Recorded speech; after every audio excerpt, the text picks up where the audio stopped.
20 ដងជាងទេហាត់មុនសិង្ហបតែវាយបាន20 ដងទេបាទសិង្ហដូចជា100 ដងជាងបាត់ហើយតែយ៉ាងណាបាទសរុបថា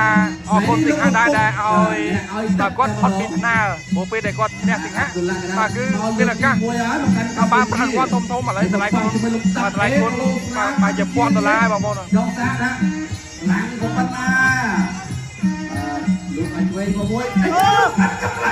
ពីអាប់ឌុលឡាលោកអាស្ដាំតរិចមកមួយពីឌីមសរ៉ុំទុំជក្រងពីឌីមសរ៉ុំកាប់តឡាឆ្វេងមកមួយទៀតពីឌីមសរ៉ុំកាប់ចាក់ស្ដាំមកពីអាប់ឌុលឡាចប់ទាំងអស់ដល់ចប់ទាំងអស់គូនេះមើលទៅទំនងតែឆ្វេងជើងបាទបច្ចេកទេសពីឌីមសរ៉ុំបាទជើងតិចតិចទាត់តាមជើងលំមួយហើយចូលពីឌីមសរ៉ុំអ្នកអាប់ឌុលកាប់តឡាឆ្វេងមកមួយទៀតអើ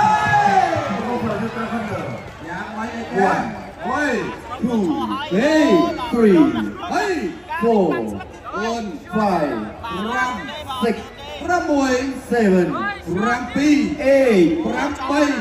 10 top ពេលបានតាហើយទី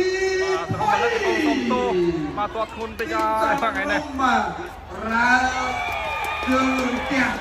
របស់គេព្រួលត្រឹមតែទឹកទី1ទេវ៉ាវបងប្អូនមួយបាទ